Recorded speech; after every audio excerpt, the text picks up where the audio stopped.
fucking cool. Women are so fucking cool. Women are so fucking cool. Hey, welcome to another episode of Women Are So Fucking Cool. Today's episode was recorded in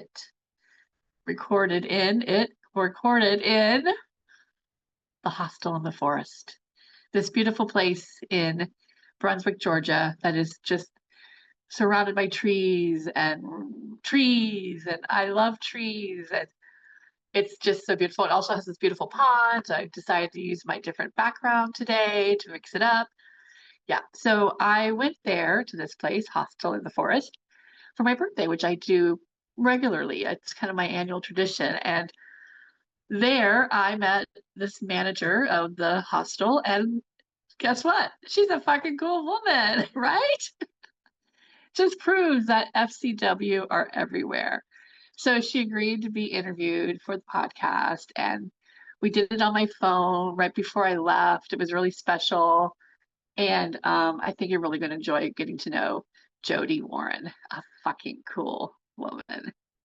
And if you like this podcast, please share it, support it, check it out, sign up to be on the newsletter and all that other good stuff. All right. Ciao. Well, this is an exciting episode of Women Are So Fucking Cool because I'm in a forest. And of course, there's fucking cool women in the forest. And I don't even know your last name. Jody? Yep, Jody Warren. Okay, I met her last night. And we were just talking this morning. And so we thought, let's be spontaneous and let's have a fucking cool women conversation. Let's do it. Thank you so much. Okay, so first question. What is a fucking cool woman to you? So, let's see. To me, a fucking cool woman is someone who has a little bit of life experience behind them, and has learned to take the things that have held them back or down and turn it into power and use it to propel themselves forward, and then hopefully help other women in the process.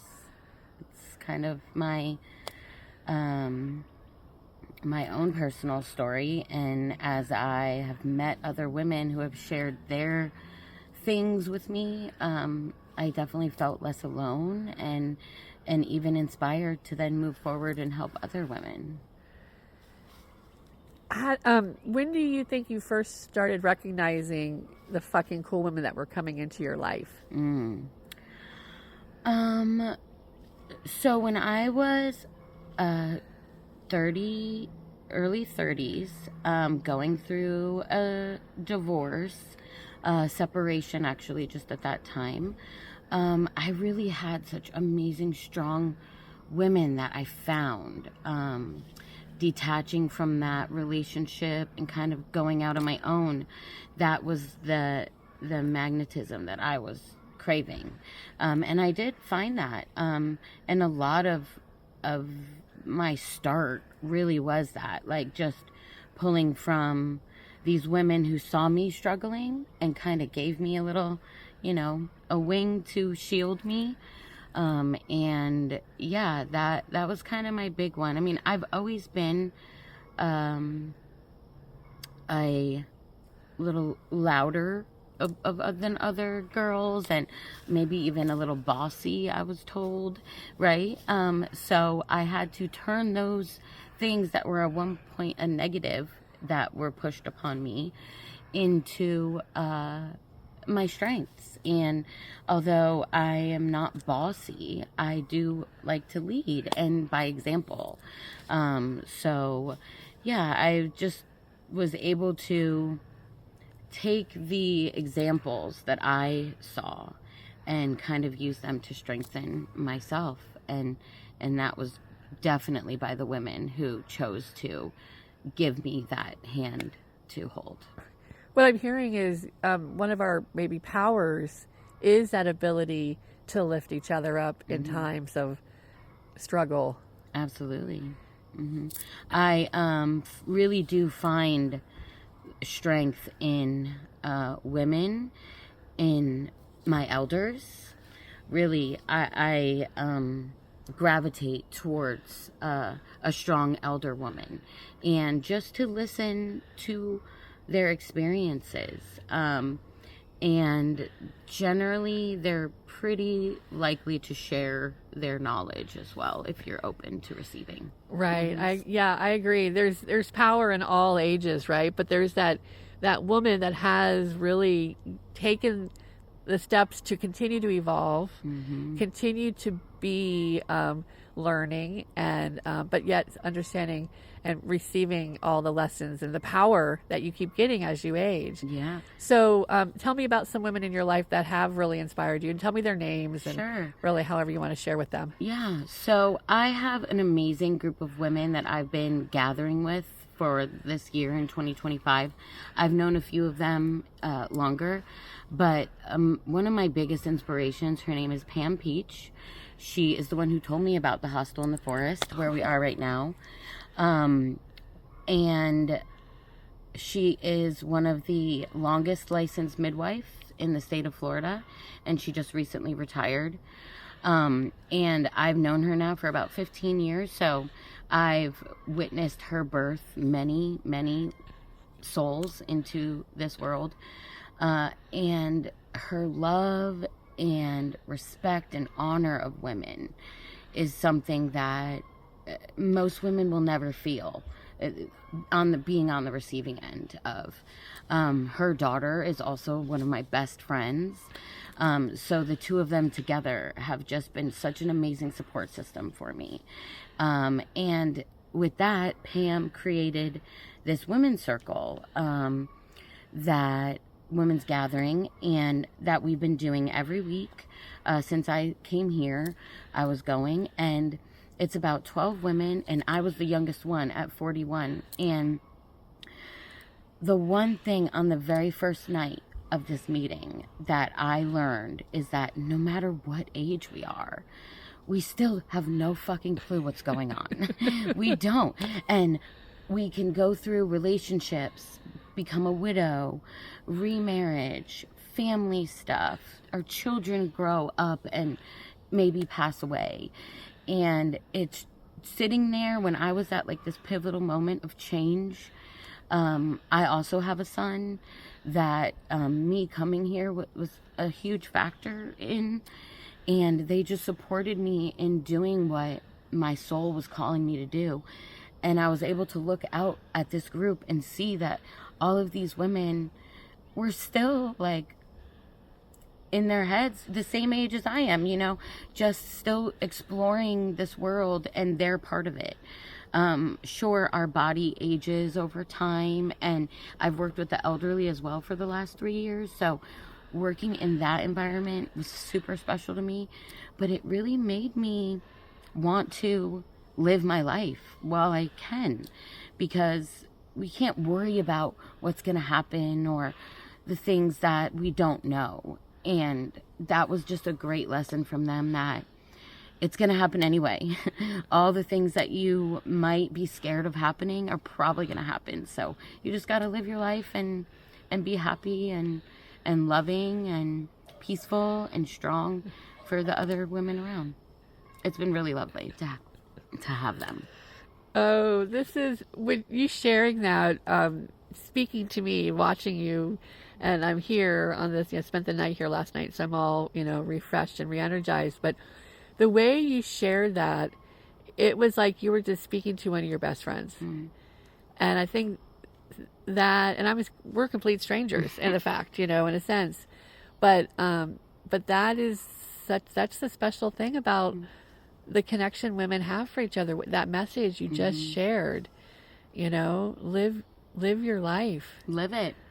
And don't, we get so tied up in these relationships that we create, whether it be our partnerships or our children that we bear, or the circle of community, that our jobs, that we do get lost sometimes. Mm-hmm. And we have to be able to come back to ourselves somehow.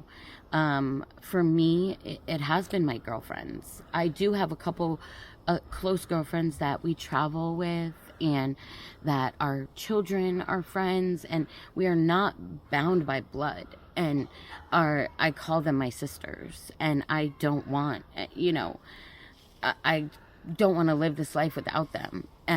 They're some of my first calls when I need someone to talk to, without explanation, without, a feeling judged. And I've been very lucky to surround myself with some pretty amazing women.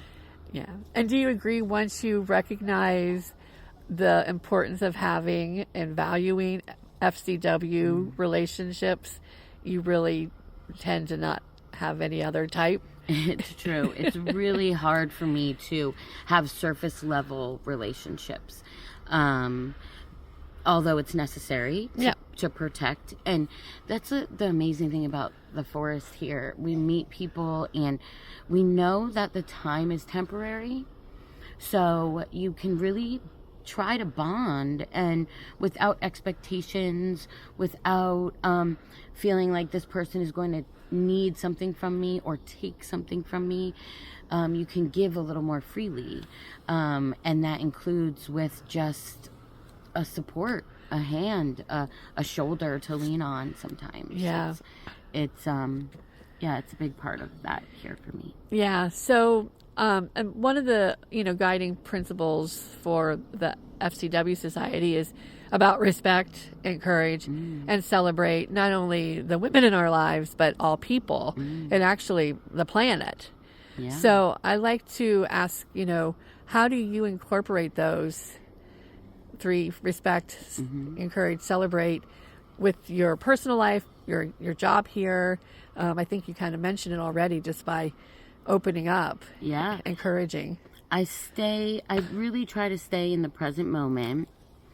And I have a couple mantras that I repeat all the time. Observe, don't absorb. That's a big one for me, because I am a very sensitive person. So if I absorbed all of your energy, it would weigh me down. So I've learned how to observe the situation without allowing my personal feelings to intermix as much as I can. And another little mantra that my girlfriends and I say all the time is Q-tip. Quit taking it personal. Because a lot of times we're a mirror, right? We're reflecting. So I try to just stay open that your reaction, or in general, everyone's personal reaction is not about me, even if it might be about me in the moment, right? In some sort of way. But I try to just give everyone the space, and especially here, people sometimes just need a place to be without feeling like there needs to have expectations of the world weighing on them. So when you're here and someone asks, how are you? They're actually waiting for the answer. Whereas out in the world, it's a little different. You can say, oh, how you doing, or whatever. And there's not that pause to actually get the person's response. So here, I learned that. And I do take that with me, where if I won't just ask, how are you, to people, if I don't have a moment to open up, to allow that answer. And I feel like that builds a genuine connection when you do sit and look in somebody's eyes and give them a moment to be like, wait a second, how am I actually? And this person who will have no judgment is willing to let me vent for a second. And it's pretty powerful sometimes. Yeah, that is powerful. That is. It's a great way to look at stuff. How do you apply that sometimes in the real world too, which is another conversation. Well, also, a group of strong women, we all have our opinions, and that was also traveling. I just did a travel trip with 13 women. We planned a retreat, and we traveled, and you've got to balance everybody's things and how they are. But if you don't have any expectations for how someone is supposed to be, and you just allow them to be, then a lot of times they surprise you and show up for you in ways that you didn't know you needed. Yeah. Yeah. Oh wow, so much goodness here, so much fucking coolness.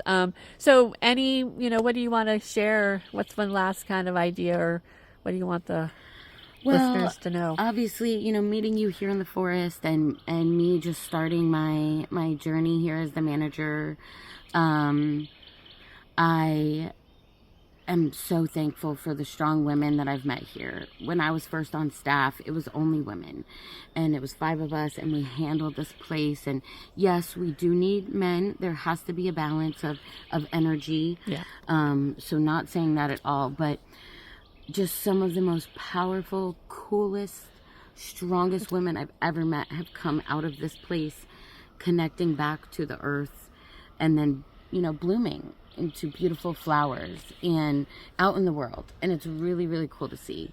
So, of course, I welcome everyone to come check out the forest. You'll find it in your own timing, and it's not for everybody.